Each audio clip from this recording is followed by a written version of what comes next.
Between 1800 and 1850, roughly 20,000 mountain men ventured into the uncharted American wilderness, facing brutal winters, starvation, and deadly encounters with nothing but an axe, a rifle, and raw determination. These men conquered the harshest landscapes on the continent using skills that modern society has almost completely forgotten. With their bare hands and simple tools, they transformed forests into shelters that stood for generations.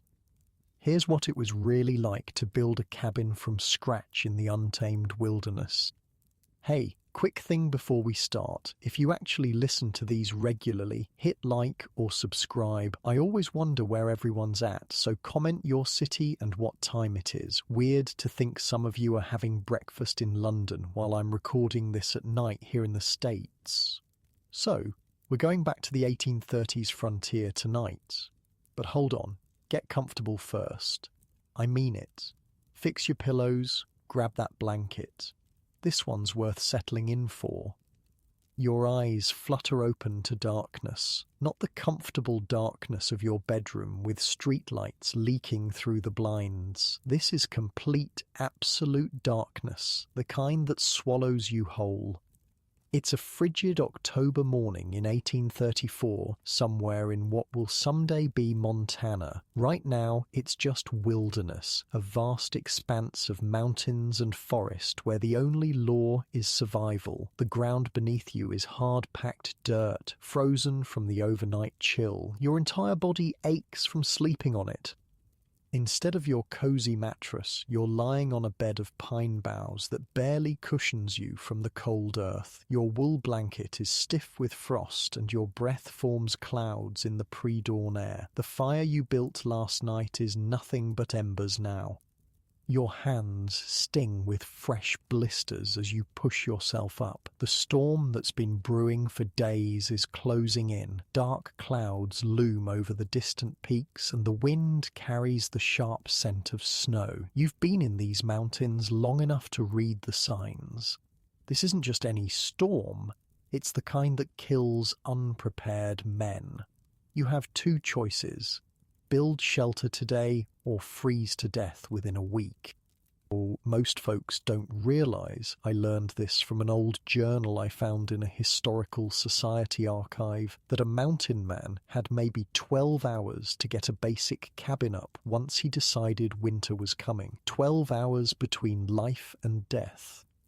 The journal belonged to a trapper named Jeremiah Winters who worked these mountains in the 1830s. He described how he once built a cabin with nothing but an axe sharp enough to cut bone, hands tough as leather, and the knowledge that failure meant death. His account is fascinating because it shows just how much skill these men had. This wasn't just throwing some logs together. You stretch your back, feeling yesterday's labor in every muscle. You've spent 3 days scouting for the perfect location, and yesterday you finally found it. A small clearing on a gentle south-facing slope near a spring that won't freeze even in the deepest winter. There's a natural windbreak of dense pines to the north, and from this elevation you can see anyone approaching from miles away. These weren't random choices. Every decision matters when your life depends on it. Let me paint you a picture of what you're facing. Towering pines surrounding you, their trunks 3 feet thick, reaching 100 feet into the sky. The forest floor is a tangle of fallen logs, rocks, and undergrowth. To your untrained eye, it's just wilderness, but to a mountain man, it's all material. Everything you need to survive is right here if you know how to use it. You grab your possibles bag, a leather pouch containing your essential survival items, flint and steel, knife, whetstone, awl, a few strips of jerky, and a small pouch of salt. Your rifle leans against a tree nearby, and your axe, a handcrafted tool with a head forged in St. Louis, is buried in a stump where you left it yesterday. I've actually held one of these period axes at a museum in Wyoming. The curator told me these weren't just tools, they were literally worth a man's life out here. A mountain man would sleep with his axe rather than risk it being stolen. The first light of dawn barely penetrates the forest canopy as you stir the embers of last night's fire and add some tinder, shredded cedar bark you've kept dry in your bag. You blow gently, coaxing the sparks to life. The tiny flame catches, and soon you've got enough fire to warm your hands and cook a meager breakfast of jerky and the last of your cornmeal mixed with water. You know what's crazy? For these guys, this wasn't camping. This was Tuesday. They lived like this for years at a time, completely alone in the wilderness. Can you imagine going months without seeing another human being? I mean, I get anxious when my Wi-Fi goes out for an hour. With breakfast done, you grab your axe and head to the edge of your clearing. Today's the day. You've already marked several straight lodgepole pines, perfect for cabin logs. Their straight grain and resistance to rot makes them ideal building material. First rule of cabin building, an old mountain man once told a journalist in 1872. Pick your trees like you'd pick a wife, straight, strong, and able to weather the storms. You approach the first tree, about 14 inches in diameter and nearly 100 feet tall. Taking a deep breath, you swing your axe, feeling the satisfying bite as the sharp edge sinks into the bark. Chips of wood fly as you make a notch on the side facing the direction you want the tree to fall. Your arms already burn from the effort, but you keep going. There's no rest when winter's coming. Each swing of the axe is deliberate, calculated. You're not just chopping, you're having a conversation with the tree, reading its lean, its balance, understanding how it will fall. Wait, hold up. Picture this. You're alone in this massive wilderness. If this tree falls wrong, if it snaps back or doesn't fall where you intend, there's no one to pull it off you, no ambulance to call, no hospital within 1,000 miles. One mistake and you're just another nameless casualty of the frontier. I spoke with a wilderness survival expert who specializes in historical techniques, and he told me something fascinating. These men developed a sixth sense about trees. They could read the subtle signs of how a tree would fall, the way the branches distributed weight, how the grain twisted, even how the wind affected it. It wasn't just strength. It was an intimate knowledge of the materials they worked with. The notch deepens nearly a third of the way through the trunk. Now you move to the opposite side, making a slightly higher cut. This technique, learned from native tribes and perfected by generations of woodsmen, ensures the tree falls exactly where you want it. With a series of final, powerful swings, you hear it, that unmistakable crack that signals the tree is beginning to give way. You step back quickly, eyes fixed on the top of the pine as it sways, hesitates, and then surrenders to gravity. The crash echoes through the forest as 100 feet of pine thunders to the ground, sending birds scattering from nearby trees. The impact shakes the earth beneath your feet, and the scent of fresh-cut pine fills the air. One down. You'll need at least 20 more before the day is done. Your body is screaming for rest, but the clouds on the horizon are darkening. You can practically smell the snow in the air, maybe 12 hours before the storm hits, if you're lucky. Oh, and here's a detail most history books leave out. Mountain men didn't just need shelter for themselves. Your horse is tethered nearby, grazing nervously as the wind picks up. Lose your horse to the cold and you might as well dig your own grave. No horse meant no mobility, no way to transport traps or furs, and in many cases, no way to outrun hostile natives or predators.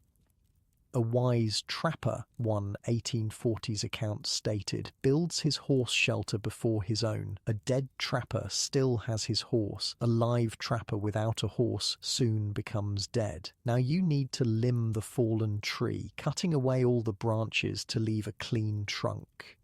Your axe bites into the smaller limbs, while larger branches require careful cutting to avoid binding the axe. Each stroke must be precise. Wasted energy means death when you're burning thousands of calories a day just to survive. The sun climbs higher, but the warmth is fleeting. The wind is picking up, carrying the first few snowflakes. You work faster, stripping the tree down to a bare log, then moving to the next marked pine. By midday, your hands are raw. Blood seeps through the fresh blisters, making the axe handle slick and even more painful to grip. But you don't stop. Can't stop. 3 trees are down now, their massive trunks lying parallel in the clearing. In my research, I found an account from a mountain man named James Kleiman who wrote, "My hands bled so bad from the axe that my log notches filled with blood. By nightfall, I couldn't feel my fingers, but I kept swinging. The alternative was a shallow grave come spring thaw." Your stomach growls, reminding you that you haven't eaten since dawn. You pause only long enough to chew on a strip of jerky and drink from the nearby spring. The water is so cold it makes your teeth ache, but it refreshes you enough to continue. The next tree is thicker, nearly 2 feet in diameter. You circle it looking for the best approach, then begin chopping. Your muscles have found their rhythm now, and despite the pain, each swing falls with practiced precision. But halfway through, disaster strikes. The axe head, loosened from thousands of impacts, suddenly flies off the handle, landing several feet away in the underbrush. "Well, shit," you mutter, staring at the useless wooden handle in your hand. This is one of those moments where modern folks have no concept of what real trouble is. Today, you drive to Home Depot. Out here, this could literally mean death. Your heart races as you search the undergrowth. Losing your axe now would be catastrophic. You drop to your knees, frantically pushing aside leaves and twigs until, there, the metal head gleams dully in the filtered sunlight. Relief floods through you, but it's short-lived. Now, you need to reattach it, and quickly. From your possibles bag, you pull out a small roll of rawhide that you've been saving. You soak it in water from your canteen to make it pliable, then set to work. First, you carefully reshape the top of the handle where it fits into the axe head. Then you wedge it back together, wrapping the wet rawhide tightly around the join. As the rawhide dries, it will shrink, creating a bond nearly as strong as iron. While you wait for it to set, you use your knife to continue limbing the fallen trees. It's slower, more tedious work, but you can't afford to waste a moment. I interviewed a historical reenactor who specializes in mountain man skills, and he told me these men weren't just survivors, they were problem solvers of the highest order. They had to be engineers, architects, doctors, hunters, weathermen, and warriors all rolled into one. And they had to do it all with maybe 10 tools total. After an hour, the rawhide has dried enough that you can cautiously resume your work. The axe head is secure for now, but you'll need to check it frequently. Each swing is tentative at first, but soon you're back to your previous pace. The day wears on. 4 trees down, 5, 6. Your shadow stretches long across the clearing as the sun begins its descent behind the mountains. The temperature is dropping rapidly, and the snowflakes are getting larger, more frequent. Your body is at its limit. Every muscle screams for rest. Blood has soaked through your buckskin gloves, and your vision blurs with exhaustion. But the primitive shelter of pine boughs that protected you last night won't keep you alive through what's coming. You look up at the darkening sky. "Just give me till morning," you whisper, though you're not sure who you're talking to. Maybe God. Maybe just the mountains themselves. With 7 tall pines felled and limbed, you've got enough to start the actual cabin construction. Tomorrow you'll cut more, but today's work has earned you a fighting chance. As darkness falls, you build up your fire and force yourself to eat more jerky, even though exhaustion has killed your appetite. You know you'll need every calorie for tomorrow's labor. The wind moans through the trees and snow begins to fall in earnest. You wrap yourself in your blanket beside the fire, your axe within arm's reach. Sleep comes instantly, your body surrendering to exhaustion. But even in sleep, your mind is working, planning tomorrow's labor, calculating what you'll need, how you'll notch the logs, raise the walls, build the roof. Because out here, even your dreams must be practical if you want to survive. Unlike your cozy bed right now with its soft mattress and warm covers, your sleep is light, alert, ready to wake at any sound that doesn't belong. The mountain lion's scream, the wolf's howl, or worse, the soft footfall of an approaching grizzly drawn by the scent of man. This is where we'll pause for tonight. Tomorrow we'll see if our mountain man can raise those walls before the full force of the storm hits. But for now, let the gentle weight of your blankets remind you how far we've come from those desperate days when shelter meant the difference between life and death. Just imagine, as you drift towards sleep, what it would feel like to know that your survival depends entirely on what you can build with your own two hands before the storm arrives. Something's wrong. Your eyes snap open to complete darkness. For a moment, you can't remember where you are, then it all comes rushing back. The clearing, the felled trees, the approaching storm. The fire has died. That's what woke you. The bitter cold has crept in, seeping through your wool blanket, settling into your bones. You sit up, every muscle screaming in protest. Your hands are so stiff you can barely move them, the blisters now frozen scabs that crack and bleed as you flex your fingers. Snow blankets the ground around you, not the gentle dusting from yesterday evening, but a solid 3 inches. It fell silently while you slept, a white shroud covering everything. Your breath hangs in the air, a cloud of crystallized vapor that disperses slowly in the still morning. You check the eastern sky. No hint of dawn yet, but you can't afford to wait for the sun. Every hour of daylight is precious now.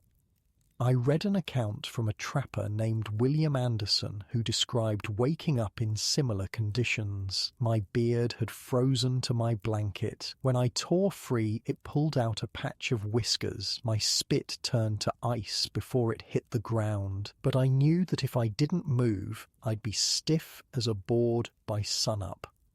With aching fingers, you rake through the ashes of last night's fire, praying for a live coal. There, a faint orange glow buried deep in the white ash. You gently place your handful of tinder, cedar bark you've kept dry inside your shirt, over the ember and blow softly, rhythmically, coaxing it to life.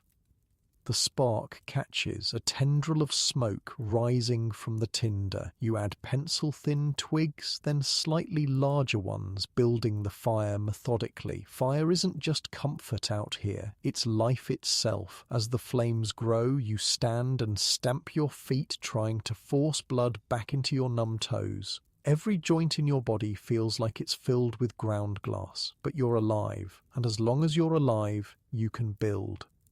While the fire strengthens, you check your supplies. The jerky is nearly gone, maybe 2 days' worth if you ration it carefully. Your powder is dry, thank God, safely wrapped in oiled cloth. The axe head is still firmly attached to its handle. Small victories. You actually slept in your boots to keep them from freezing solid. Smart move, because wet leather freezes harder than stone, and you can't work with feet like blocks of ice. You wolf down a strip of jerky and drink from your canteen. The water inside is half-frozen slush. The forest is preternaturally quiet, muffled by the snow. You can almost hear your own heart beating. This is the silence that makes men start talking to themselves after too many months alone. "Okay," you mutter, your voice sounding strange after days of silence. "Gotta get moving." You know, mountain men had a saying, dawn to dusk, swing that axe, or come spring, a bear's shitting on your grave. Not exactly poetry, but it got the point across. The snow has complicated things. You'll need to clear it from the fallen logs before you can work them, and more trees to fell means tramping through snow to find the right ones. But first things first, you need to start processing the logs you already have. Yesterday was about quantity, getting enough trees down to work with. Today is about precision, turning those logs into the components of a cabin that will keep you alive. With your knife, you scrape a patch of snow clear and use a charred stick to sketch a rough plan in the dirt. The cabin will be small, roughly 10 feet by 12 feet, just enough space for a sleeping platform, a fireplace, and room to move around. Anything larger would be impossible to heat efficiently. As the first grey light of dawn filters through the pines, you gather your tools and approach the first log. Ideally, you'd let these logs season for months, but winter won't wait. You'll have to work with green wood and deal with the shrinkage later. First step: remove the bark. Bark holds moisture and attracts insects. It has to go. You take your axe and begin stripping the log, working from one end to the other. The bark comes away in satisfying chunks, revealing the pale, fresh wood beneath. I once tried this at a living history museum in Colorado. The historian there said, "Most folks don't realize that debarking a single log can take hours. These mountain men would spend days just prepping logs before they could even start building." The work is tedious but rhythmic. As you settle into the familiar swing, scrape, move pattern, your muscles warm up and the pain recedes to a dull background throb. The sun finally crests the eastern mountains, sending long golden rays through the trees. The snow glitters like scattered diamonds, and for a moment the beauty of it takes your breath away. Then a gust of wind cuts through your buckskins, reminding you that beauty out here is just death wearing a pretty mask. By mid-morning, you've debarked 3 logs. Your stomach is growling, but you ignore it. No time for a proper meal now. You chew another strip of jerky as you work, the tough meat softening slowly in your mouth. Now comes the challenging part: notching. The corners of your cabin will be held together by precisely cut notches that lock the logs together. Get this wrong, and your walls will be unstable, full of gaps that let in wind and snow. You've seen enough cabins to know the basic technique, the saddle notch. It's the simplest and most effective for a one-man job. You'll cut a rounded groove near the end of each log, sized to cradle the log that will rest on it. Measuring is crucial. You pace off the dimensions again, marking the corners with stakes. Then you drag the first debarked log to position it as the base of the north wall. Marking the notch points takes careful calculation. You hold your axe handle horizontally across the log, using it as a straight edge to mark where the cuts need to be. 2 notches, one at each end, to receive the east and west wall logs. With your axe, you make a series of parallel cuts at the marked point, about 4 inches apart and 6 inches deep. Then you chop out the wood between the cuts, forming a rough trough. This first notch isn't pretty, but it doesn't need to be. It just needs to hold the next log securely. The sun climbs higher, melting some of the snow. Your back is slick with sweat despite the cold, and you pause occasionally to drink from the spring. The work is slow, exacting. Each notch requires at least 20 minutes of careful chopping.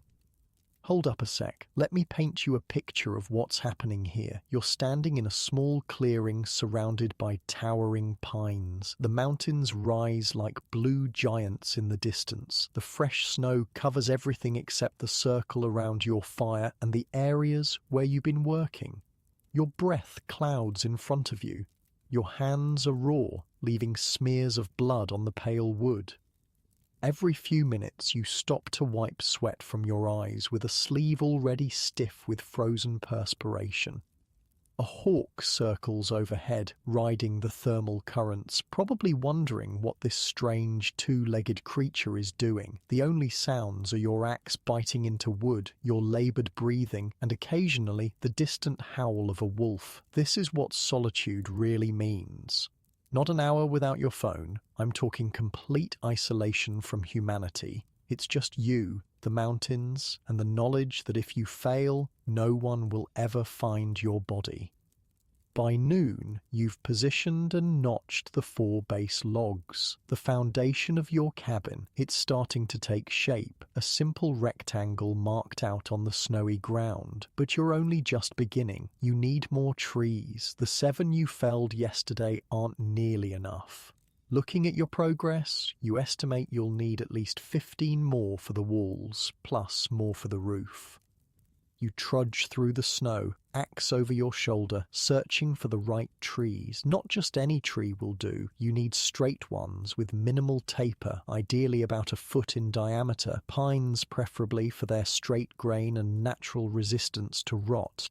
I spoke with a forestry expert who studied the cabins built by mountain men, and he told me these guys were incredibly selective. They could look at a stand of 100 trees and immediately identify the 5 worth cutting. They weren't just lumberjacks, they were craftsmen who understood their materials intimately. You spot a perfect candidate, a lodgepole pine about 14 inches at the base, arrow straight with few branches on the lower trunk. You check the surrounding area to make sure it has a clear fall path, then begin chopping. Your technique has improved since yesterday. You create the notch on the fall side more quickly, angling your cuts to create a precise wedge. Then you move to the back side, making a slightly higher horizontal cut. The tree begins to creak. You step back, watching the top for any sign of movement. There's a moment of complete stillness, then a sharp crack. The pine begins its descent, picking up speed, the branches rushing through the air with a sound like tearing fabric. It falls exactly where you intended, crashing through the smaller trees in its path, finally coming to rest with a ground-shaking thud that sends a puff of snow into the air. 1 down, many more to go. The day settles into a rhythm. Fell, limb, debark, repeat. Your body moves on autopilot while your mind drifts. You think about the warm trading posts down on the Missouri with their roaring fires and barrels of whiskey. You think about St. Louis with its bustle and noise and women in calico dresses. Seems like a dream now. I found this letter from a mountain man to his sister back east. Sometimes I wonder if the towns still exist, or if they've all vanished like morning mist. The wilderness has a way of making civilization seem like a story someone told you once. By mid-afternoon, you've added 3 more trees to your stockpile. Your hands have gone beyond pain to a sort of numb detachment. Blood has soaked through your gloves, making the axe handle sticky. You've stopped noticing the cold, except when the wind gusts. The sky is darkening again, not just with the approach of evening, but with more weather. The storm is building, layers of heavy clouds rolling in from the northwest. You might have 1 more day before it hits full force. You turn your attention back to the cabin site. With the base logs in place, you need to start building upward. This is where it gets tricky. Raising the logs alone is back-breaking work. For the next level, you cut a sloping ramp of smaller logs, creating a rough incline up to the top of the base logs. Then you laboriously roll the next log up this ramp, using your shoulder as the main power source.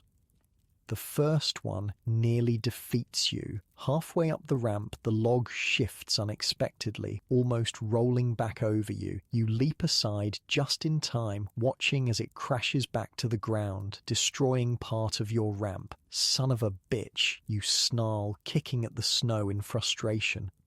I read an account from a trapper who described this exact problem. Raising logs alone is a dance with death. 1 slip and 2,000 pounds of pine will snap your spine like a twig. I saw a man near Fort Hall crushed flat when his log rolled. We buried what was left of him in a shallow grave and divided his possessions. That's frontier justice.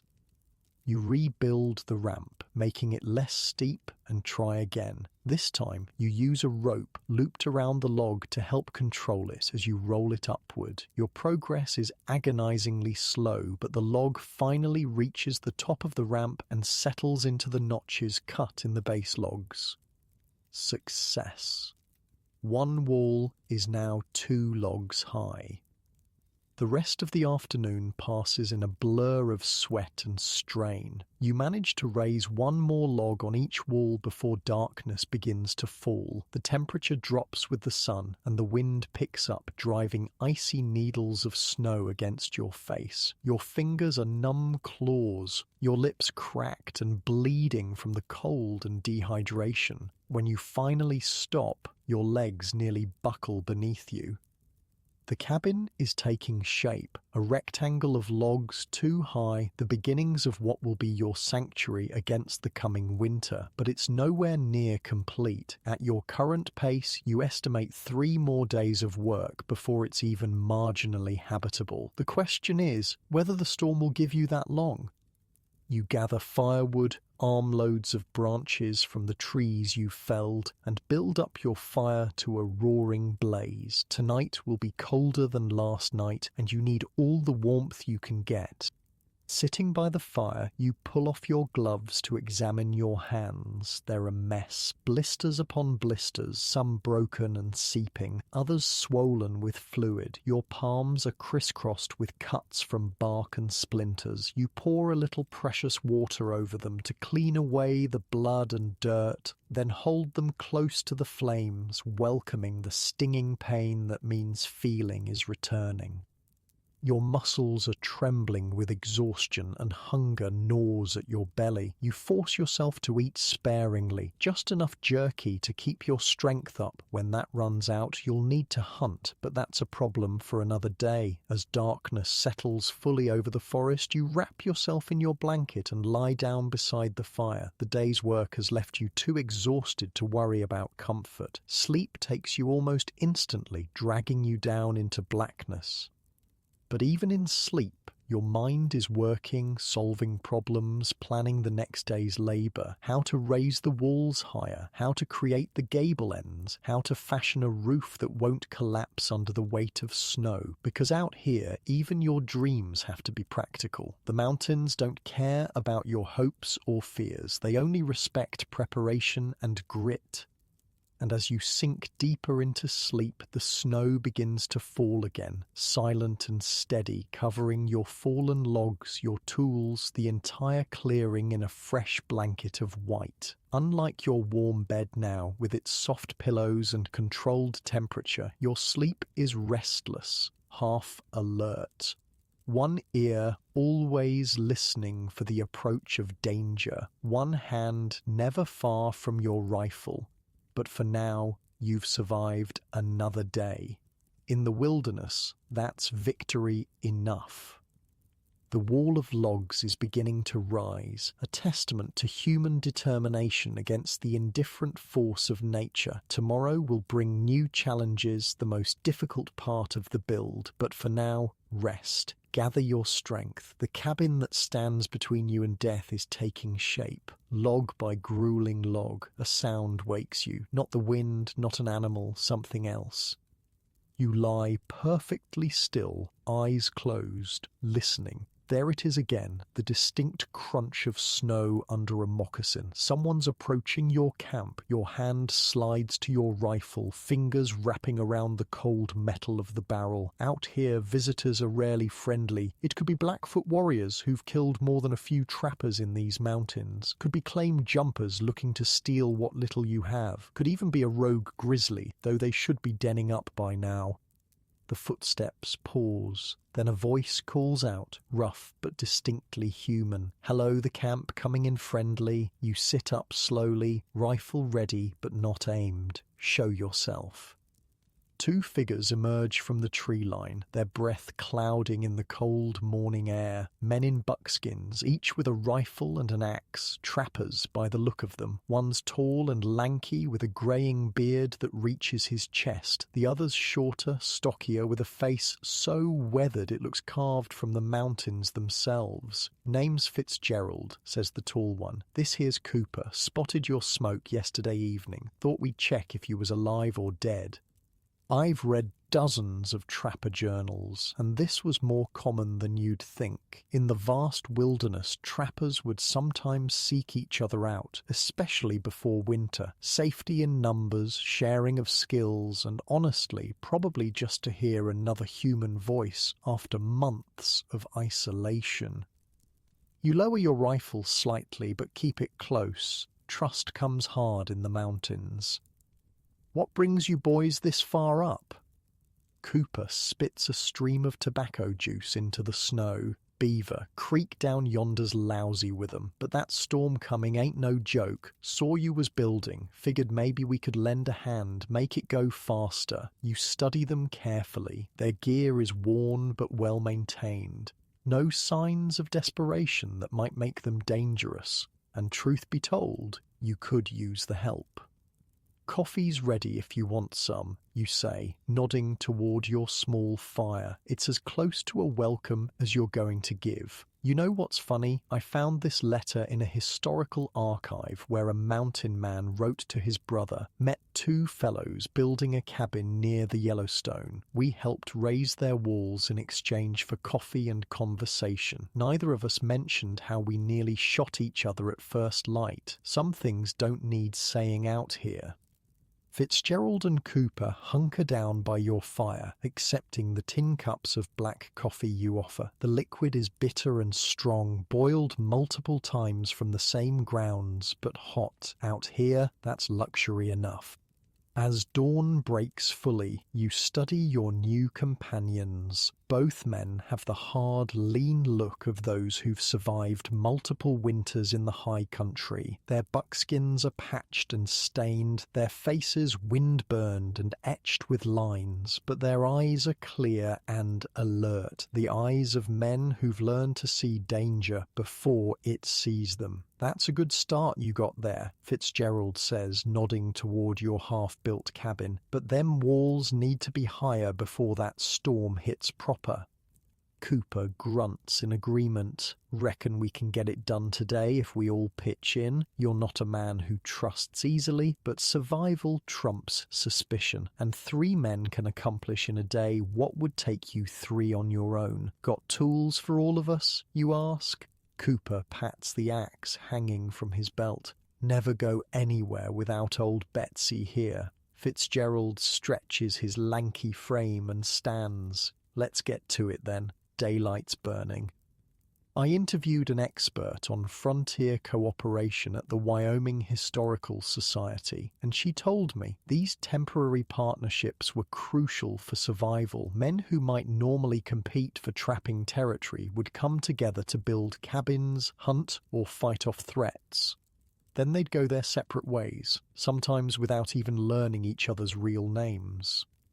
With the addition of Fitzgerald and Cooper, the work takes on a new rhythm. Fitzgerald, it turns out, has built more than a few cabins in his day. He shows you a better technique for notching, what he calls the saddle notch. See, you don't want to cut straight across, he explains, demonstrating with his axe. You want to round it, like this, so the log above sits snug, keeps the wind out better. His technique creates a curved depression at the end of each log, perfectly shaped to cradle the crossing log. It's simple but effective, the kind of knowledge that can only come from experience. Cooper, meanwhile, is a master at raising logs. With his stocky, powerful build, he devises a lever system, using smaller logs as fulcrums to lift the heavy pine trunks into place. Learned this from the Frenchies down on the Mississippi, he says, grunting as he throws his weight onto the lever, raising a log that would have taken you hours to position. Work smarter, not harder. The morning passes in a blur of coordinated effort. Logs that would have taken you a full day to raise are now going up every hour. The walls climb steadily, 3 logs high, then 4. You planning a fireplace? Fitzgerald asks during a brief water break. East wall, you reply, pointing. Figured I'd use those rocks from the creek bed. He nods approvingly. Smart. We should leave the opening now. Save you having to cut it later. You'd been so focused on just getting walls up that you hadn't thought that far ahead. But he's right. It's much easier to build around the fireplace opening than to cut through completed walls. You want to hear something wild? During an archaeological dig at an 1830s trapper cabin in Wyoming, they found that the fireplace foundation included buffalo bones and elk antlers mixed with the stones. The trapper had used whatever materials were available. Talk about frontier ingenuity. By midday, you've established a smooth workflow. Cooper fells and limbs, you debark and rough notch, and Fitzgerald does the final notching and directing the placement. The cabin walls now stand 5 logs high, taller than a man. The sky has darkened further, and the wind carries the unmistakable smell of snow. Fat flakes begin to fall, slowly at first, then more steadily. "She's coming on faster than I figured," Cooper says, glancing at the sky with a frown. Fitzgerald nods grimly. "We've got maybe 5 hours of daylight left. Need to get them walls up to full height and start on the roof, or all this works for nothing." The mention of a roof presents a new challenge. You've been so focused on the walls that you haven't fully planned the roof structure. Building a proper pitched roof requires rafters, beams, and more complex notching than the walls. "Ever built a roof before?" Fitzgerald asks, seemingly reading your thoughts. You shake your head. "First cabin." He spits into the snow. "Well, you picked a hell of a time to learn, but we'll get you squared away." As the afternoon wears on, the snowfall intensifies. You work through it, ignoring the wet and cold. Your hands, already raw from days of labor, begin to bleed again, but you barely notice. There's only the work. The next log, the next notch, the next wall section. Cooper pauses to chew another plug of tobacco, studying the walls critically. "Gonna need a ridge beam, something solid, and rafters coming down from it." Fitzgerald points to a tall, straight pine at the edge of the clearing. "That one there would make a good ridge. Needs to be longer than the cabin."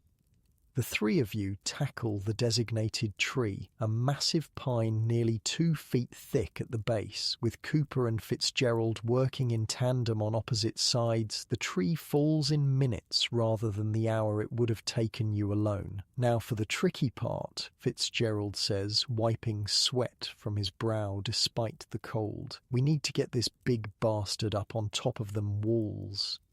I spent a week with a historical reconstruction team in Montana, and they showed me how mountain men solved this problem. The expert told me, without cranes or pulleys, they used pure physics and muscle. They'd create what we call a dead man, basically a log buried perpendicular to the cabin that they could use as an anchor point for ropes and levers. It was incredibly dangerous work.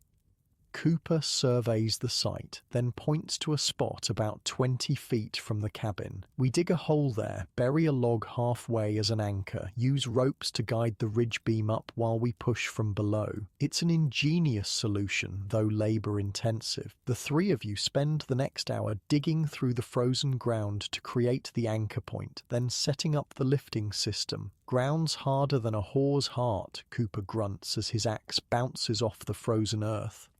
"Your experience with whores' hearts is extensive, I take it?" Fitzgerald replies dryly. Cooper shoots him a glare, then laughs, a rough, rusty sound, like he doesn't use it often. "More'n yours, you skinny bastard." This banter, rough as it is, reminds you of something you've been missing out here alone: human connection. Even this crude joking feels like a balm for the soul after weeks of silence. With the anchor set, you begin the dangerous process of raising the ridge beam. Cooper and Fitzgerald have fashioned a crude rope from rawhide strips, looping it around the heavy log. You position yourself at the bottom end, ready to push upward while they control the descent from the anchor point. "On 3, Fitzgerald calls. 1, 2, 3. You heave with all your might, muscles screaming as the massive log begins to move. Inch by excruciating inch, the ridge beam rises. Your vision narrows to just this task, this moment. Nothing exists but the burn in your shoulders and back, the rough bark under your palms. The desperate need to keep the log moving upward. Steady. Cooper shouts as the beam wavers slightly. Don't let it roll. A log this size, if it rolled now, would crush anyone in its path. The thought sends a fresh surge of strength through your tired body. Finally, after what seems like hours, the ridge beam reaches the top of the walls. With careful coordination, the three of you maneuver it into position along the central axis of the cabin. "Hold it there," Fitzgerald calls, scrambling up the walls with surprising agility for a man his age. He quickly lashes the beam into place with more rawhide strips, securing it temporarily until it can be properly notched and set. The sky is growing darker, both from the approaching evening and the intensifying storm. The snow is falling steadily now, accumulating on your shoulders and head as you work. "Need to get them rafters up before full dark," Cooper says, already moving to cut the smaller logs that will form the roof's framework. "You've never worked so hard or so fast in your life." With Fitzgerald directing, you and Cooper cut and position rafters, logs about 6 inches in diameter that extend from the ridge beam down to the top of the walls at an angle, forming the pitched roof structure. Each rafter must be notched at both ends, at the ridge beam and at the wall top, to keep it from sliding. It's precise work made more difficult by the fading light and worsening weather. I asked a historian once about how these men worked in such conditions. He told me they didn't have the luxury of waiting for good weather. If a storm was coming and you didn't have shelter, you worked through snow, sleet, whatever came. Men who couldn't or wouldn't do that simply didn't survive to tell their tales. As darkness begins to fall in earnest, you have the basic roof structure in place, the ridge beam and rafters forming a sturdy A-frame. It's not complete. You still need cross pieces and some kind of covering, but it's enough that you can finish it tomorrow, even in heavy snow. "That'll hold for tonight," Fitzgerald says, surveying your work with obvious satisfaction. "Still needs a proper covering, but it'll keep the worst of the snow off." Cooper has already started a fire inside the cabin's dirt floor. Without a proper chimney yet, smoke fills the upper portion of the space, but it's better than being fully exposed to the elements. "Might get a bit smoky," he admits, "but better than freezing solid." The three of you huddle inside the half-finished structure, passing a flask of whiskey that Cooper produces from inside his buckskins. The amber liquid burns going down, but spreads a welcome warmth through your exhausted body. "Not bad for a day's work," Fitzgerald says, looking up at the roof framework silhouetted against the darkening sky. Snow drifts down between the rafters, melting in the heat from the fire. "Would have taken me days on my own," you admit, taking another small sip of whiskey before passing the flask back. Cooper shrugs. "Man alone out here is just waiting to die. Ain't natural."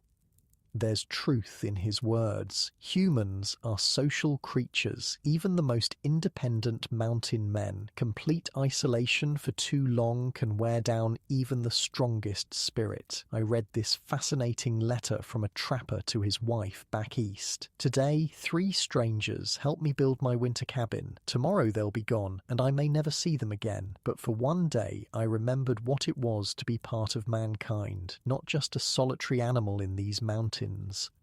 As night fully descends, the storm intensifies. Wind howls through the incomplete roof, but the walls block the worst of it. The fire casts dancing shadows on the log walls, and for the first time in weeks, you feel something close to safe. "You got a name?" Fitzgerald asks finally, breaking a long silence. You tell them. "Well," he says, "you picked a hell of a spot for your first cabin. Good water, good timber, decent protection from the north wind. You might just make it through winter." Coming from a veteran mountain man, it's high praise. Cooper has pulled out some dried venison, tougher and darker than your jerky. He cuts 3 roughly equal pieces with his knife and passes them around. It's like chewing leather, but it's food you didn't have to provide yourself, which makes it taste better somehow. Storm'll blow itself out in a day or two, he says between bites. We'll get that roof properly covered tomorrow, maybe start on your fireplace if there's time. Or why are you helping me? The question comes out before you can stop it. Fitzgerald and Cooper exchange a glance. It's Cooper who answers. Same reason anyone does anything out here. Self-interest. He takes another bite of venison. Next time, might be us needs help. Way it works. Fitzgerald nods. Mountain law. Today, you. Tomorrow, me. It's as simple and as complicated as that. Out here, where death is always just one mistake away, cooperation isn't charity, it's insurance. The fire crackles, sending sparks up toward the open rafters. Outside, the world has disappeared into a swirling white void of snow and darkness. But inside these four walls you built with your own hands, there's warmth, food, and for tonight at least, companionship. You realize your hands have stopped bleeding. The constant work has finally calloused them enough that the splits and blisters are starting to heal. Another small victory. As exhaustion pulls you towards sleep, you look around at what you've accomplished. Just days ago, these logs were living trees. Now they're the beginning of a home, a fortress against the brutal winter ahead. Fitzgerald and Cooper are already snoring, rolled in their blankets on opposite sides of the fire. Tomorrow will bring more back-breaking labour, but tonight, for the first time, you sleep inside walls of your own making. Unlike your cozy modern bedroom where temperature is controlled with the touch of a button, here the fire must be fed throughout the night. The smoke makes your eyes water and your chest tight. The ground is still hard beneath you, but the walls break the wind and the rafters catch most of the snow. It's not comfort by any modern standard, but in the wilderness, it's the difference between life and death. And as sleep finally takes you, one thought circles in your mind. I might just survive this winter after all. That night, as the storm rages outside and the fire burns low, you dream not of civilization and its comforts, but of your cabin completed, with a proper roof, a stone fireplace, maybe even a rough-hewn table and chair. The dream isn't of escaping the wilderness, but of mastering it one log at a time. Something cold and wet hits your face. You jerk awake, disoriented. Another drop lands on your forehead, melted snow dripping through the incomplete roof. The fire has burned down to embers, casting the cabin in a dim red glow. Outside, the wind howls like a living thing, angry at being kept out. Cooper and Fitzgerald are already up, huddled near the fire's remains. Cooper pokes at the coals with a stick, coaxing them back to life, while Fitzgerald feeds in small pieces of kindling. "Morning," Fitzgerald says, noticing you're awake. "Hope you wasn't planning on sleeping in." Cooper grunts. "Storm's getting worse. We got work to do." You sit up, every muscle screaming in protest. Despite the shelter, you're cold and damp. The incomplete roof let in enough snow during the night that everything has a thin coating of white. "Going to need that roof done today," you say, stating the obvious. Fitzgerald nods. "And that fireplace. Can't keep having fires on the dirt floor. Smoke's got nowhere to go." The cabin is indeed hazy with smoke, stinging your eyes and making your throat raw. A proper chimney would draw it up and out, but that means stonework, another skill you've never had to master before. "I studied an 1830s trapper's journal at the Montana Historical Society," the guy wrote. "Built my fireplace twice. First one smoked so bad I nearly suffocated, tore it down and started over, making the chimney taller and the throat narrower. Second one worked like a charm. Learned that lesson the hard way, like everything else out here."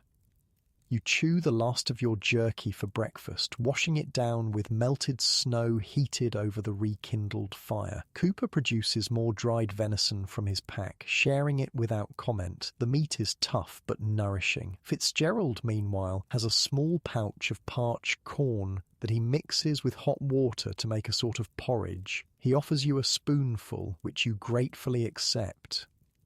After we get the roof on, Cooper says between bites, I'll try to get us some fresh meat. Saw deer sign by the creek. Good, Fitzgerald replies. Man can't work on jerky alone, not in this cold. With food in your belly and the fire providing some warmth, you all prepare for the day's work. The storm has indeed intensified overnight. When you push open the makeshift door, just a piece of canvas stretched over the opening, you're met with a wall of white. The snow is falling so heavily that you can barely see the trees at the edge of the clearing. Jesus, you mutter, pulling your head back inside. Cooper peers past you. Seen worse, but not much. Your roof first, Fitzgerald says decisively. Then the fireplace. If we're lucky, we'll have both done by nightfall. You spent an entire winter alone in these mountains, with nothing but a history book and a journal. I read an account from a mountain man named Osborne Russell, who wrote, "The hardest part of winter isn't the cold or the hunger. It's the silence. You start talking to yourself just to hear a human voice. By February, you're having full conversations with your rifle. Stepping outside is like entering another world. The snow is knee-deep in places, drifted by the wind. The cold cuts through your buckskins like a knife. But there's work to be done, and no one to do it but the three of you. First order of business, covering the roof. The rafters are in place, but they need crosspieces and some kind of waterproof layer. Purlins, Fitzgerald says, gesturing to the smaller logs you'll need to cut for the crosspieces. We'll lay them across the rafters, then cover the whole thing with bark or boughs. Cooper is already moving toward a stand of younger trees at the edge of the clearing. These saplings will do. Straight, flexible. With axes in hand, you and Cooper begin felling the smaller trees, none more than 6 inches in diameter. They come down easily, requiring just a few strokes each. Fitzgerald, meanwhile, begins stripping large sheets of bark from some of the logs you felled previously, but haven't used yet. Pine bark makes a decent roof in a pinch, he explains, working his axe carefully under the thick outer layer of a fallen trunk. Peel it off in big sheets, overlap 'em like shingles. Won't last forever, but it'll keep the snow out till spring. I spoke with a wilderness survival expert who specializes in historical techniques, and he explained bark roofing was common among mountain men. They'd typically use whatever was available, pine, spruce, or cedar. The trick was peeling it in the largest possible sheets and overlapping them from the bottom up, just like modern shingles. In dry conditions, these roofs could last several seasons. Working in the deepening snow is exhausting. Your boots are soaked through, your fingers numb despite your gloves, but the three of you establish a rhythm. Cooper cuts, you haul, Fitzgerald positions. By midday, you've laid all the purlins, the smaller logs running horizontally across the rafters, creating a framework for the bark covering. The next step is lifting the sheets of bark up onto the roof. This is tricky as the bark is surprisingly heavy, especially when wet with snow. It also breaks easily if bent too far. Careful with that, Fitzgerald cautions as you struggle to hoist a large section. We ain't got time to peel more. Cooper fashions a crude ladder from smaller logs lashed together with rawhide strips. With this, Fitzgerald can climb onto the roof while you and Cooper pass up the bark sheets. The process is slow and precarious. Fitzgerald balances on the rafters and purlins, his footing uncertain on the snow-slick wood. One wrong step would send him crashing to the cabin floor 8 feet below. Past that big piece, he calls down, gesturing to a sheet of bark nearly 6 feet long. You and Cooper lift it together, struggling against its awkward weight and the gusting wind that seems determined to tear it from your grasp. Fitzgerald leans down from the roof edge, his fingers grasping for the bark. For a heart-stopping moment, he slips, one foot sliding off the purlin. He throws his weight backward, barely catching himself. "Son of a bitch," he gasps, regaining his balance. Cooper shakes his head. "Told you you're too old for roof work." "And I told you to kiss my arse," Fitzgerald retorts, but there's no real heat in his words. These men have clearly worked together before. I discovered a memoir from a trapper named William Hamilton who described a close call during cabin building. "Slipped from the roof beam, caught myself by one arm, dangled there 20 feet up, certain I was bound for glory. Jenkins grabbed my wrist and hauled me back up like I was no heavier than a rabbit. Never said a word about it after, just expected the same from me when his time came." By early afternoon, half the roof is covered. The overlapping bark sheets aren't pretty, but they're functional. Where the bark doesn't quite meet, Fitzgerald stuffs the gaps with moss and pine needles, natural insulation that will help keep heat in and snow out. While Fitzgerald continues working on the roof, you and Cooper turn your attention to the fireplace. This is perhaps the most crucial element of the cabin. Without proper heat, winter in these mountains is a death sentence. The east wall has been left with an opening about 4 feet wide, framed by shorter logs specifically cut for this purpose. This will be the fireplace and chimney. "Need rocks," Cooper says, heading toward the creek that runs about 50 yards from the cabin site. "Big ones for the base, smaller for the chimney." You follow him, both of you trudging through the snow. The creek is partially frozen, its edges crusted with ice, but the centre still flows, dark and swift. Along its banks, smooth river rocks of various sizes are half buried in snow. Cooper points to the largest. "We'll start with them, build up from there." The rocks are heavy, some weighing well over 100 pounds. You dig them from the snow with your hands, then roll them up the slight incline toward the cabin. It's back-breaking work, made worse by the cold and the awkward footing in the deep snow. By the time you've gathered enough rocks for the base, your hands are raw and bleeding again despite your gloves. But there's no time to rest. Cooper is already arranging the largest stones in a semicircle against the east wall opening. "We'll need mud for mortar," he says, looking around. "Ground's frozen, though. Could melt snow and mix it with dirt from the cabin floor," you suggest. He nods approvingly. "That'll work. Got any clay nearby? Clay would make better mortar than simple mud, but you haven't seen any in your exploration of the area." "Don't think so." "Dirt'll have to do then," Cooper says pragmatically. "Might need to add some pine needles for binding. My pa used to do that back in Kentucky." You know what's wild? I came across this letter from a settler describing a trapper's fireplace. The strange man had mixed deer blood with his mud mortar, said it made it set harder. Whether true or superstition I cannot say, but that fireplace stood strong while the rest of the cabin eventually rotted away. While Cooper continues arranging the base stones, you gather dirt from the cabin floor, scraping away the top layer to reach the unfrozen soil beneath. You fill a pot with snow and set it by the small fire still burning inside, letting it melt into water. Outside, the storm shows no signs of abating. The wind drives the snow horizontally at times, and the temperature continues to drop. Your breath freezes in your beard, forming ice crystals that clink together when you move your head.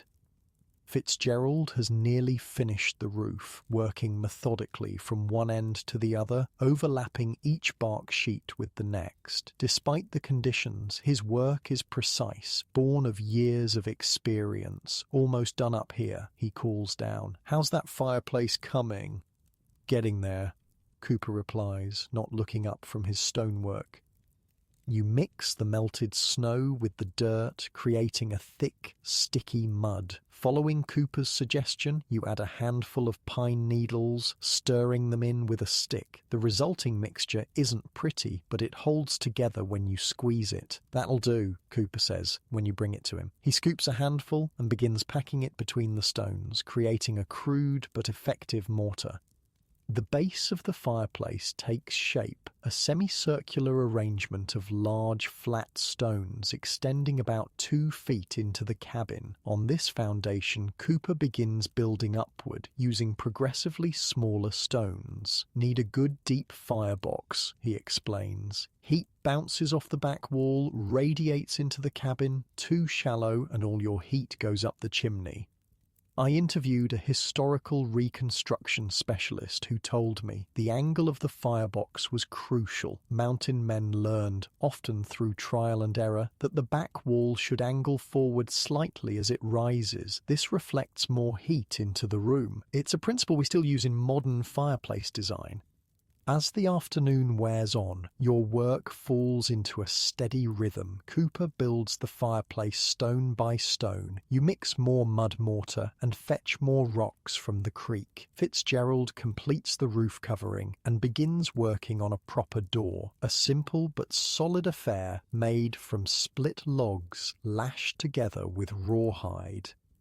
The physical labour warms you despite the cold, but whenever you pause, the chill seeps back into your bones immediately. Your feet are blocks of ice inside your wet boots, and your fingers are so numb you can barely feel the stones you're handling. "How long you been out here?" Cooper asks suddenly, breaking a long silence. 3 months, you reply. "Came up from Fort Union in August." He nods. "First winter?" "In these mountains, yeah." Cooper and Fitzgerald exchange a glance that speaks volumes. First winters are when most men die. "You're doing all right," Fitzgerald says, in what seems to be high praise coming from him. "Picked a good spot, building solid." The approval from these veteran mountain men means more than you'd like to admit. I found this journal entry from a first-year trapper. "Oldham and Birch inspected my cabin today, thought they'd laugh at my crude work, but Oldham just nodded and said, 'You'll live.' From him, that was like a governor's commendation. By late afternoon, the fireplace has reached the height of the walls. Now comes the tricky part, the chimney. It needs to extend above the roofline and draw properly, or the cabin will fill with smoke." Cooper fashions a crude scaffolding outside the east wall, allowing him to continue building upward. The chimney narrows as it rises, forcing the smoke to accelerate and draw better. "Make it too wide, smoke won't rise proper," he explains. "Too narrow, it'll clog with creosote and catch fire."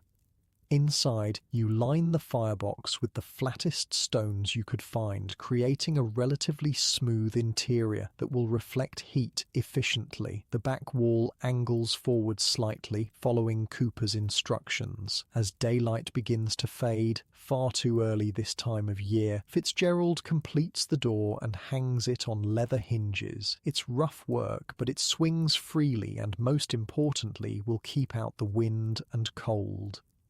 "Need a latch," he mutters, looking around for suitable material. "Will this work?" you ask, offering a piece of antler you've been carrying, a lucky find from earlier in the fall. Fitzgerald examines it, then nods. Perfect. With his knife, he carves a simple but effective latch mechanism.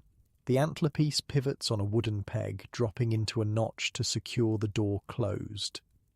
Outside, Cooper has finished the chimney. It rises about 3 feet above the roofline, crowned with a crude cap of flat stones to keep out the worst of the snow, while still allowing smoke to escape. "Moment of truth," he says, climbing down from his scaffolding.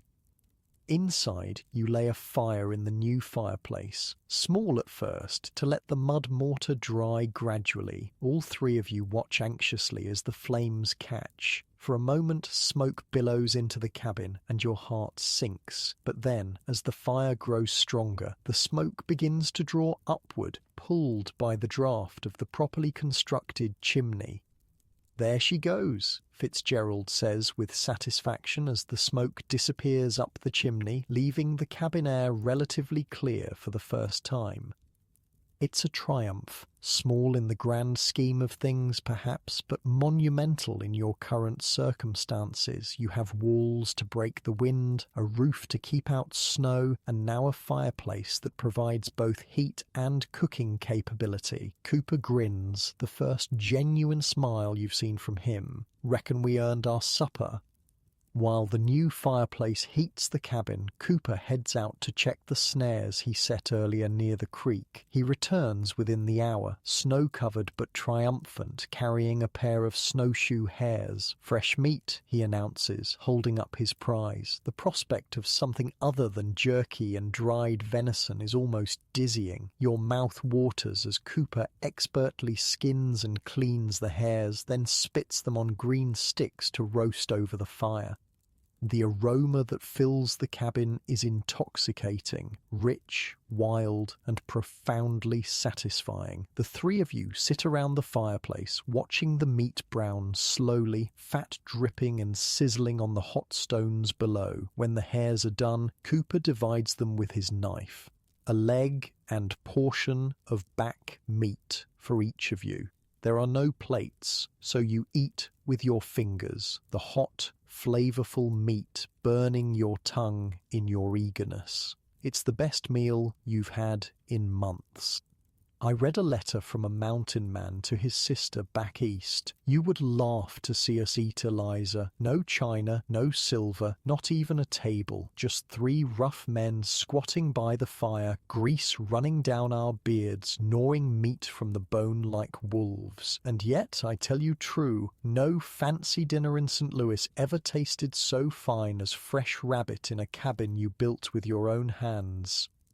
Outside, the storm has reached its peak. The wind screams around the cabin corners, searching for weaknesses, finding few. Some snow still sifts through the bark roof in places, but it's minimal, nothing like the open exposure of previous nights. The fireplace radiates a steady, penetrating heat that drives the chill from the small space. For the first time since you entered these mountains, you feel something approaching security.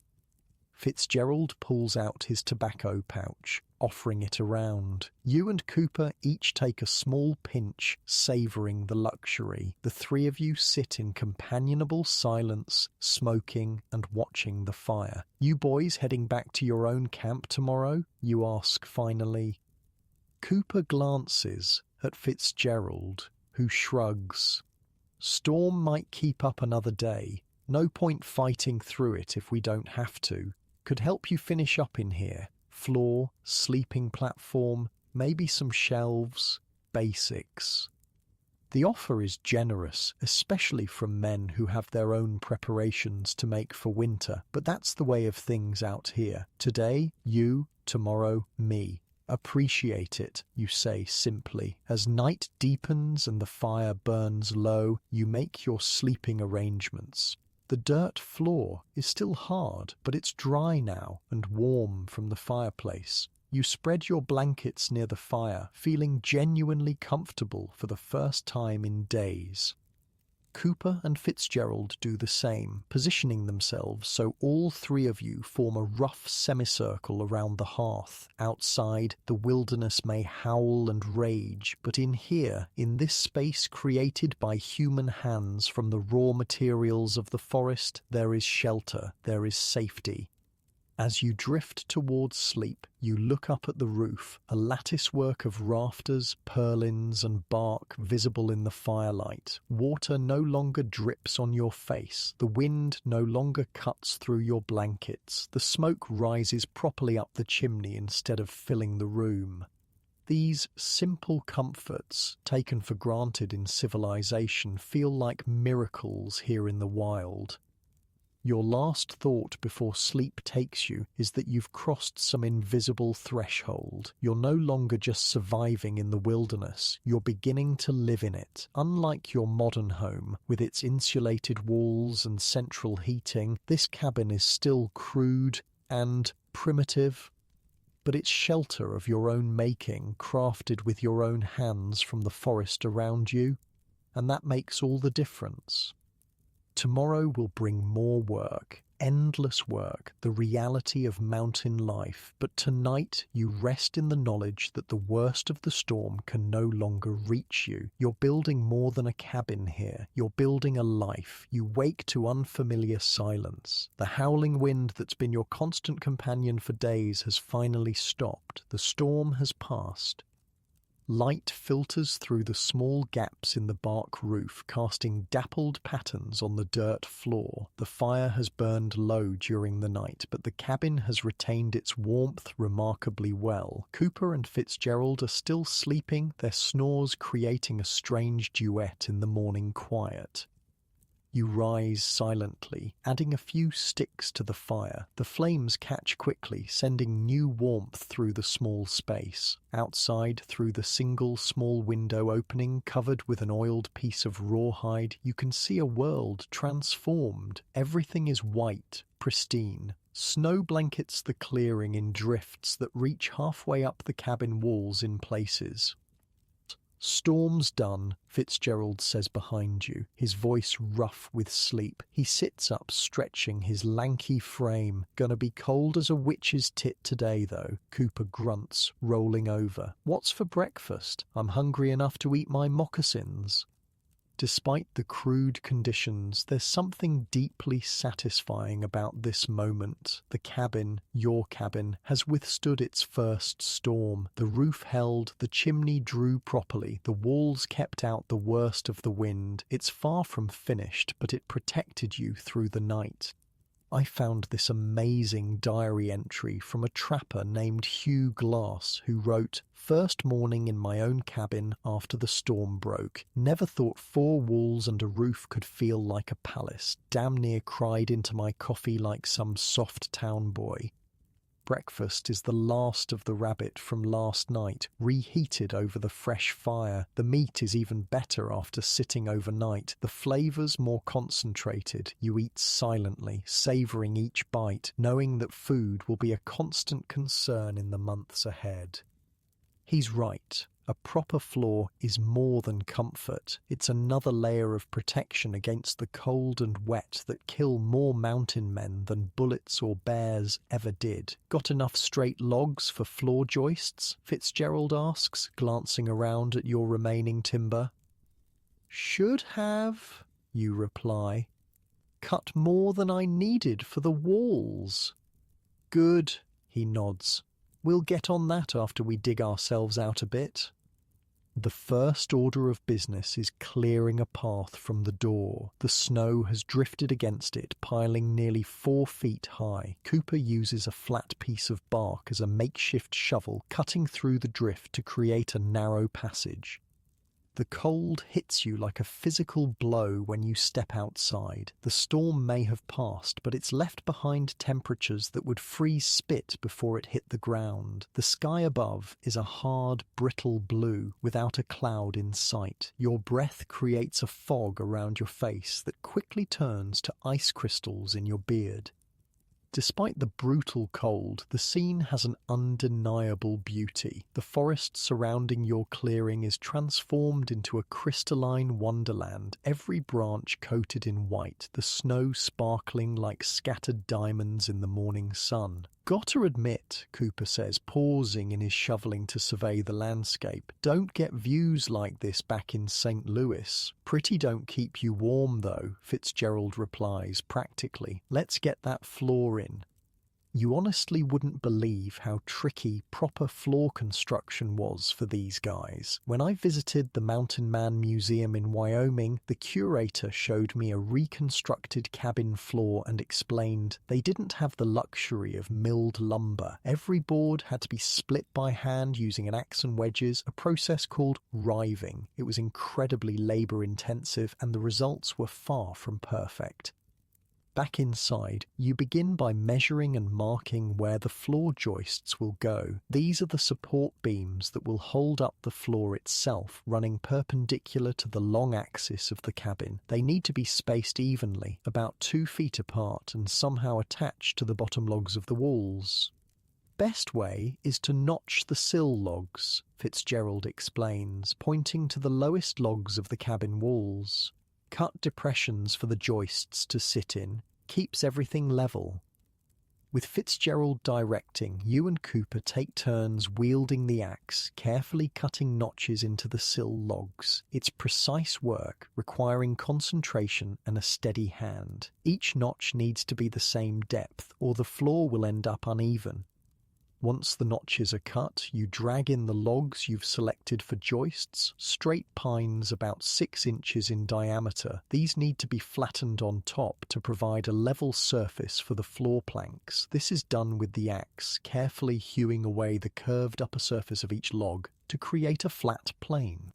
Like this, Cooper demonstrates, making smooth, controlled swings with the axe. The blade bites into the wood at a shallow angle, peeling away thin strips rather than chopping deeply. You're not trying to fell it, just shave it flat. It's a skill that takes practice. Your first attempts are ragged and uneven, but you improve with each stroke. By midday, you've flattened the top surfaces of 5 joists and fitted them into their notches along one half of the cabin. Coming along, Fitzgerald approves, inspecting your work. Now for the hard part. The hard part, it turns out, is creating the actual floorboards. Without a proper sawmill, you have to split them from logs, a process that produces rough, uneven planks at best. Cooper selects a straight-grained pine about 15 inches in diameter. This'll do. We'll split it into quarters first, then eighths, then sixteenths. Each split gives us another board.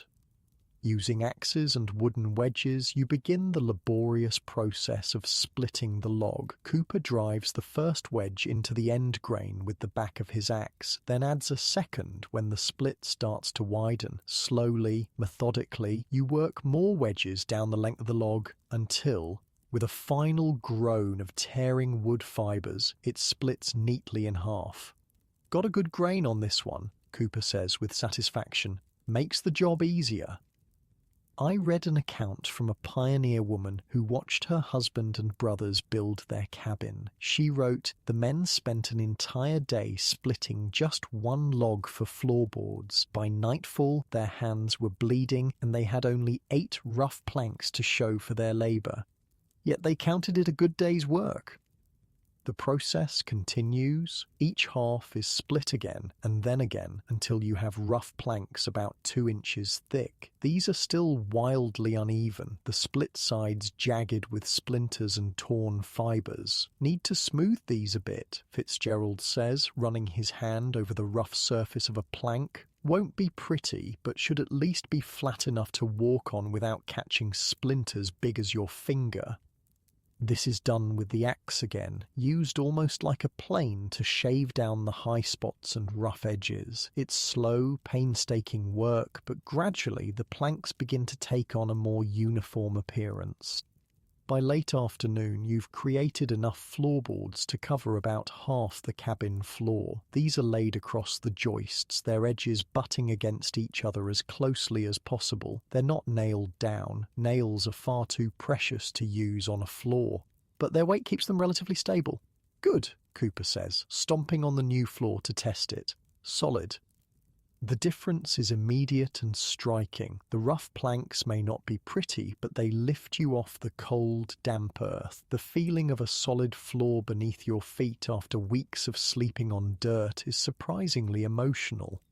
I found a letter in the Montana Historical Society archives where a trapper wrote to his brother, "Finally got my floor laid down. You'd laugh to see it, crooked as a dog's hind leg and full of splinters, but I damn near wept when I could stand on wood instead of dirt for the first time in months. It's the little things out here that keep a man sane." "Better put in that sleeping platform before we lose the light," Fitzgerald says, looking at the sun already dipping toward the western mountains. Days are short this time of year, and darkness comes early. The sleeping platform is essentially a raised bed built into one corner of the cabin. It serves two purposes: getting you off the floor for sleeping and creating storage space underneath. You select the north corner, away from both the door and the fireplace. Using the same techniques as the floor, you create a simple frame attached to the walls, supported by two posts on the open side. Across this frame, you lay more split planks, creating a platform about 2 feet off the floor and large enough for one person to sleep comfortably. "Might want to stuff that with pine boughs," Cooper suggests. "Makes for a softer bed. And warmer," Fitzgerald adds. "Airspace underneath keeps the cold from seeping up through you." With the floor half completed and the sleeping platform in place, the cabin is beginning to feel like a home rather than just a shelter. The transformation is remarkable, considering it was nothing but standing trees just days ago. As darkness falls, Cooper heads out again to check his snares. He returns empty-handed this time, but unbothered. "Can't expect rabbit every day," he says with a shrug. "We'll try again tomorrow. Dinner is back to jerky and the last of Fitzgerald's parched corn. You eat by firelight, the flames casting long shadows on the newly constructed floor and walls. You did good finding this spot," Fitzgerald says, breaking a long silence. "Good water, good timber, south-facing slope. Picked like a man who knew what he was looking for." It's the closest thing to a compliment you've received from him, and it warms you nearly as much as the fire. "Got lucky," you admit. "Spent 3 days looking, almost gave up." Cooper snorts. "Luck's just preparation meeting opportunity. You knew what to look for, you found it." There's truth in his words. You may be new to cabin building, but you've learned enough about survival in your months in the mountains to recognize a good wintering spot when you see one. "How long you two been out here?" you ask, curiosity finally getting the better of you. Fitzgerald and Cooper exchange a glance, some unspoken communication passing between them. "I came up the Missouri in 28, Fitzgerald answers. "Signed on with the Rocky Mountain Fur Company. Been trapping these mountains ever since." 6 years, you say, impressed. "Many men don't last one season." He nods. "Cooper's been out longer. Tell him, Coop." Cooper stares into the fire, his weathered face even more lined in the flickering light. Since 22, was with Ashley's first expedition, seen the elephant, as they say. 12 years in the mountains, it's almost unimaginable. The average lifespan of a mountain man is shockingly short, maybe 5 years, if they're lucky. Between hostile tribes, grizzlies, accidents, and the simple, brutal realities of wilderness life, few make it more than a decade. I discovered a census of trappers from the American Fur Company in 1830 that showed the average age of death for mountain men was just 35. The researcher I spoke with at the Denver Museum told me these were incredibly tough men, but the mountains were tougher. For someone to survive more than 10 years in that environment wasn't just impressive, it was almost miraculous. "You boys got plans for the spring?" you ask. Fitzgerald shrugs. "Usual. Follow the beaver sign. Try not to get scalped or eaten. Maybe head down to Rendezvous if the pelts are good. Heard they're holding it at Green River again," Cooper adds. "The annual Rendezvous is the closest thing to civilization most trappers see from one year to the next. A raucous gathering where furs are traded, supplies purchased, and a year's worth of isolation is balanced with a few weeks of gambling, drinking, and storytelling." "You should come along," Fitzgerald says. If you make it through winter, that is. It's both an invitation and a reminder of the challenges still ahead. Winter in these mountains is a merciless test, and your cabin, for all its improvements, is still just a rough shelter against forces that have killed better prepared men. Planning on it, you reply simply. The evening deepens into night. Outside, the temperature plummets further, but inside, the fireplace radiates steady heat. The new floor and sleeping platform have already made a noticeable difference in comfort. Tomorrow we'll finish that floor, Cooper says, spreading his blanket. Maybe put in some shelves if there's time. You're going to need places to store things. I've got some ideas about that, you say, thinking of the wall space above the sleeping platform, and I want to build a small table, maybe a stool. Fitzgerald nods approvingly, thinking like a man who plans to stay alive. Good. You know what got me about these guys? In a letter I found at the Historical Society in Bozeman, a trapper wrote, "Built my first chair yesterday. Crude thing, looks like it was made by a blind man with palsy, but sitting on it tonight, eating my supper like a civilized human instead of squatting like an animal, I felt like a king. These small comforts mean everything when you've gone without." As you settle in for the night, you can't help but reflect on how much has changed in just a few days, from exposed and vulnerable to sheltered and relatively secure, from struggling alone to working alongside experienced companions. The cabin is still primitive by any civilized standard, but out here it's a fortress against the wilderness. Sleep comes easily tonight, your body exhausted from the day's labor, but your mind at ease. The sound of the fire and the steady breathing of your companions creates a cocoon of comfort in the darkness. You dream of the cabin completed, floor fully laid, walls chinked with moss and clay, shelves filled with supplies, maybe even a small window cut into the south wall to let in more light. In the dream, snow piles high outside, but you're warm and secure within. Unlike your comfortable modern bed with its plush mattress and layers of blankets, your sleeping platform is still hard and unyielding, but it's dry, it's off the ground, and it's yours, built with your own hands from the forest around you, and that makes all the difference. As consciousness fades, one thought circles in your mind. I am becoming part of this place, and it is becoming part of me. The cabin isn't just shelter, it's the beginning of a new life, rooted in the wilderness that once seemed so hostile. Tomorrow will bring more work, more challenges, but tonight you rest in the growing knowledge that you might actually survive. And in these mountains, survival is no small victory.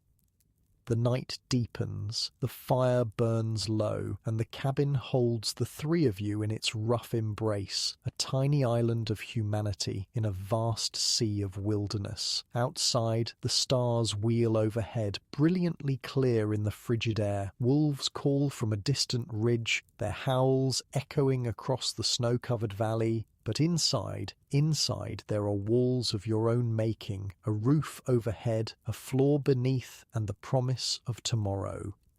Morning arrives with painful brightness, sunlight reflecting off the fresh snow and filtering through the cracks in the cabin walls. 3 days have passed since the storm broke. 3 days of constant work, finishing the floor, building crude furniture, sealing gaps, preparing for the long winter ahead. And now it's time for Cooper and Fitzgerald to leave. Can't put it off any longer, Cooper says, kneeling by the fire to heat a cup of water. Our own cabin needs tending before the next storm hits. You nod, understanding, but not entirely happy about it. These men were strangers just days ago, yet sharing the labor of building has forged a connection that feels surprisingly deep. Appreciate the help, you say simply, the mountain man's way of expressing gratitude without getting sentimental. Fitzgerald waves it off. You'd have done the same. The truth is, you would have. That's the unwritten code out here. Today, you, tomorrow, me. No man survives these mountains entirely alone. I discovered a letter from a mountain man named Jim Bridger where he wrote, "Helped raise Thornton's cabin walls last week. He'll likely be my competition for beaver come spring, but that's a problem for later. Winter demands we stand together, even if briefly. Come thaw, we'll go back to guarding our trap lines like misers." The cabin has transformed remarkably in just a few days. The floor is complete now, rough split planks covering the entire dirt surface. A small table stands against the west wall, cobbled together from smaller logs and topped with a flattened section of pine. Beside it sits a three-legged stool, crude but functional, better than squatting on the floor. Shelves line the wall above your sleeping platform, providing places to store food and supplies safe from mice and other vermin. The fireplace has been refined, the chimney drawer improved by adjusting some of the upper stones. Perhaps most importantly, every crack between the logs has been carefully chinked with a mixture of mud, moss, and pine needles. The sealed walls keep out the biting wind far better than before. "Turned out all right," Cooper says, looking around with quiet approval. "Better than my first cabin, that's for damn sure." "Oh?" You raise an eyebrow, curious. He chuckles, a rare sound. "Roof collapsed first, heavy snow, nearly buried me alive. Had to dig my way out and start over with 2 feet of snow already on the ground." "How'd you manage?" you ask. Cooper shrugs. "Same way anyone manages out here. 1 day at a time, 1 log at a time." There's wisdom in his simple philosophy. The wilderness can't be conquered all at once. Survival happens incrementally. 1 meal, 1 shelter, 1 day stacked upon the next. After a breakfast of jerky and the last of the parched corn, Cooper and Fitzgerald gather their few possessions. They travel light, as all mountain men must. Rifle, possible bag, knife, axe, blanket. The tools of survival, nothing more. "Where's your cabin?" you ask, realizing you never thought to inquire before. "Down by the fork," Fitzgerald replies, gesturing vaguely southward. "About half a day's walk when there's no snow. Probably take us till nightfall in this. The snow remains deep, nearly 3 feet in places. Travel will be exhausting, especially breaking trail through untouched drifts." "You should take snowshoes," you say, pointing to a pair hanging on the wall, crude things you'd fashioned earlier in the fall from bent wood and rawhide strips. Cooper shakes his head. "Keep 'em. We got our own back at camp." "At least take some of the rabbit meat," you insist. There's still a good portion left, smoked over the fire to preserve it. This they accept with nods of thanks. Meat is currency in the mountains, more valuable than gold. I once read a journal entry from a trapper in 1834 who wrote, "Offered Taylor 5 beaver pelts for half his elk haunch. He refused, saying, 'Can't eat pelts.' He was right, of course. Man gets hungry enough, he'd trade a year's worth of furs for a decent meal."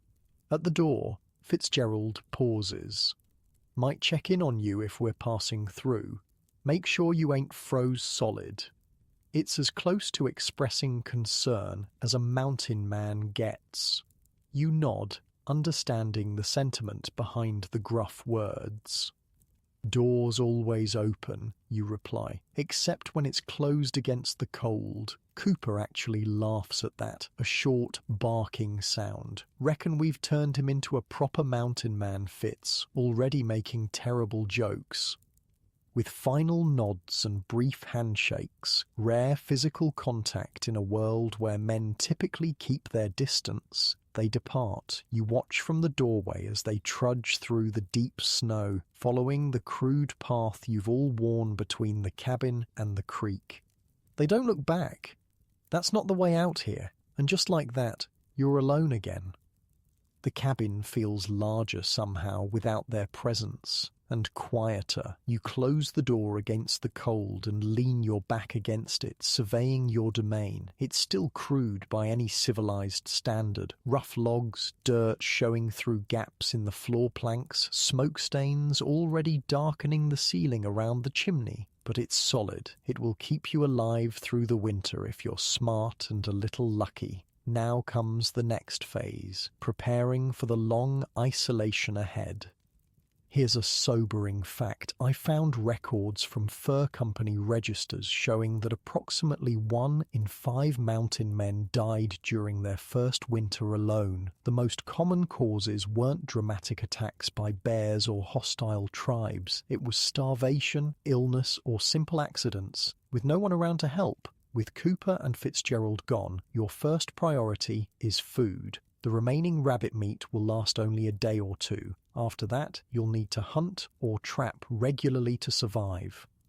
You spend the morning setting snares along game trails near the creek, small loops of twisted rawhide attached to bent saplings. When triggered, they snap upright, catching rabbits or other small game by the leg or neck. It's a passive way of hunting that works while you attend to other tasks. Next, you need to build up your firewood supply. A cabin this size will consume enormous amounts of wood to stay warm through the winter. Running out of fuel in February would be a death sentence. You drag fallen logs from the nearby forest, cutting them into manageable lengths with your axe. The work is exhausting in the deep snow, but necessary. By midday, you've assembled a substantial woodpile against the south wall of the cabin, protected from the worst of the wind and convenient to the door. Inside, you continue organizing. The shelves need filling, supplies need arranging. Everything must have its place in the confined space of the cabin. From your possible bag, you take inventory of what little you have. Flint and steel for fire starting, a small pouch of precious salt, needle and sinew for repairs, extra lead balls and powder for your rifle, a whetstone for keeping your knife and axe sharp. These items get carefully arranged on the highest shelf, safe from moisture and rodents. You hang your rifle on pegs above the door, easily accessible but out of the way. Your axe leans in the corner near the fireplace, blade protected by a leather sheath you fashioned from scraps. I've always been fascinated by how these men organized their tiny spaces. One archaeological excavation of a trapper's cabin found that he'd created specialized storage areas, one corner for food, another for tools, a third for furs and hides. Everything had its place, maximizing the efficiency of a space barely larger than a modern bathroom. By late afternoon, you've established order within your small domain. The cabin feels not just livable now, but almost comfortable. Still, there's something missing, something you can't quite name until you spot the blank expanse of log wall beside your sleeping platform. Home needs some kind of personal touch, even out here. From your possible bag, you take the stub of a pencil, a luxury item you've held onto through your months in the mountains. With careful strokes, you begin to mark the wall. Not elaborate drawings, just simple hash marks to count the days. Today is October 28th, 1834. Winter stretches ahead, long and uncertain. Below the calendar marks, you sketch a rough map of the surrounding area from memory. The creek, the ridge to the north, the valley opening to the south. Landmarks that might prove useful if you need to navigate in heavy snow. This small act of personalization transforms the space in a subtle but important way. The cabin is no longer just shelter, it's becoming your home. As darkness falls early, as it always does this time of year, you build up the fire and prepare a simple dinner from the remaining rabbit meat. Eating alone again feels strange after the brief companionship of the past few days. I found this heartbreaking passage in a trapper's journal. First night alone in my new cabin. The silence is complete except for the fire's crackle. I caught myself talking to the walls earlier just to hear a human voice. Recited my mother's favourite psalm. Though I ain't been a praying man for years, the sound faded too quickly. You sit on your newly made stool, elbows on the rough table, and consider the months ahead. Winter in these mountains typically lasts until April at least. 5 months of isolation, cold, and constant vigilance. Many men don't make it. Those who do are forever changed by the experience. The prospect should be terrifying, yet you feel a strange calm. The work of building the cabin has given you confidence. If you can transform standing trees into shelter in a matter of days, what else might you accomplish? Sleep comes early, your body still exhausted from days of labor. Sleeping platform, padded now with pine boughs beneath your blanket, is almost comfortable. The fireplace radiates steady heat that reaches even the furthest corners of the small space. You wake once in the night to add more wood to the fire. Standing in the silent darkness, you listen to the cabin settling around you, the soft creaks and pops of new wood adjusting to temperature changes, the occasional sliding thump of snow falling from the roof. These sounds that might have seemed ominous before now feel almost companionable. The cabin is alive in its way, shifting and breathing with the cold. Morning brings new purpose. You check your snares and find 2 rabbits, smaller than you'd like, but food nonetheless. You clean them carefully outside, saving even the entrails to use as bait for other traps. The temperature has dropped further overnight. Your breath freezes instantly in the still air, and the snow squeaks beneath your boots, a sure sign of deep cold. Inside the cabin, frost has formed in the corners furthest from the fireplace, despite your efforts at sealing every crack. This will be the true test of your construction, not just keeping out wind and snow, but fighting against the bone-deep cold that can kill a sleeping man before he ever wakes to add wood to his fire. You spend the day making final improvements to the cabin. Using mud mixed with ashes from the fireplace, you seal the remaining gaps between logs. You add a second layer of bark to portions of the roof that still allow in too much cold air. You fashion a crude door for the window opening that can be closed at night to preserve heat. By midday, you've done all you can reasonably do to winterize the cabin. Now comes another crucial task: creating a cache of emergency supplies outside the cabin. I spoke with a wilderness survival expert who explained the logic behind this practice. Mountain men would build small, concealed caches some distance from their cabins. If disaster struck, fire, roof collapse, marauding hostiles, they'd have emergency supplies to fall back on. It could mean the difference between death and survival. You select a location about 50 yards from the cabin, near a distinctive lightning-struck pine that would be visible even in heavy snow. There, you dig through the snow to the frozen ground beneath, then use your axe to chip out a small hollow. In this cache, you place emergency fire-starting materials wrapped in oiled buckskin, a small knife, a handful of lead balls, and enough powder for a few shots, and some jerky, just enough to keep a man alive for a day or two. You cover the cache with rocks, then snow, marking its location with a subtle arrangement of sticks that would look natural to anyone but you. Insurance against an uncertain future. Returning to the cabin, you're struck by how solid it looks now. Smoke rising steadily from the chimney, walls standing square against the snow. Hard to believe it was just standing timber less than a week ago.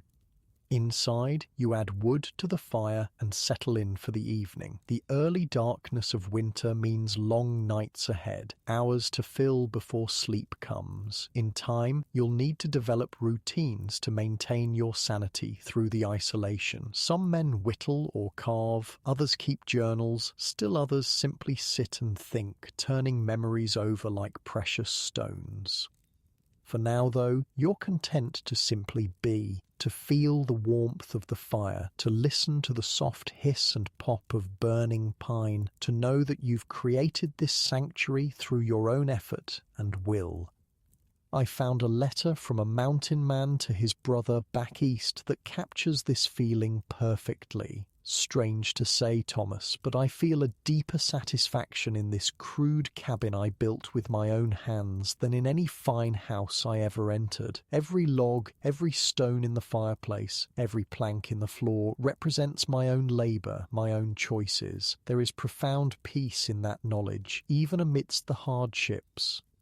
Night deepens outside. You check the door latch, add more wood to the fire, and settle onto your sleeping platform. Tomorrow will bring new challenges, more hunting, more preparations for the deepening winter. But tonight you rest in the knowledge that you've accomplished something significant. You've transformed raw wilderness into shelter. You've created a space that stands between you and death. You've proven, to yourself at least, that you belong in these mountains. The firelight flickers on the log walls, casting warm, dancing shadows. Outside, the temperature continues to drop, stars brittle and bright in the black sky. Inside, you are warm, sheltered, alive. Unlike your comfortable bed in the modern world where survival is taken for granted, here every moment of comfort is earned through effort and knowledge. Every night survived is a victory. Every morning awakened is a gift.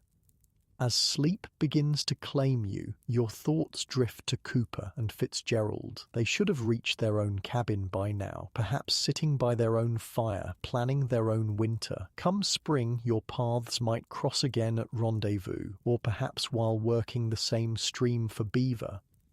The mountain man's life is often solitary, but never completely alone. Somewhere out there, others like you are fighting the same battle against cold and hunger and isolation. This knowledge provides its own kind of comfort. Your breathing slows, deepens. The cabin holds you in its rough embrace, solid and secure. The fire murmurs in the hearth, a language as old as humanity itself. Your last thought before sleep takes you completely is simple but profound.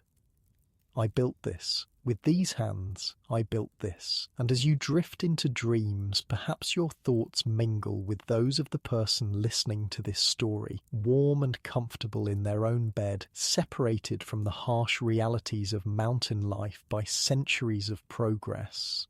Perhaps they too feel a whisper of connection to those brave, desperate men who carved shelters from the wilderness with nothing but determination and simple tools.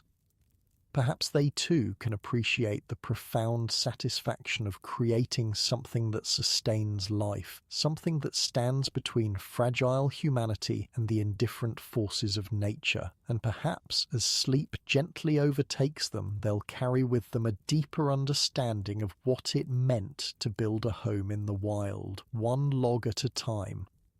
The fire burns low. The cabin stands strong against the night. Winter settles in around it, harsh but beautiful, and inside a mountain man sleeps, ready to face whatever tomorrow brings. Rest well, knowing that the human spirit has always found ways to create warmth and shelter, even in the most challenging circumstances.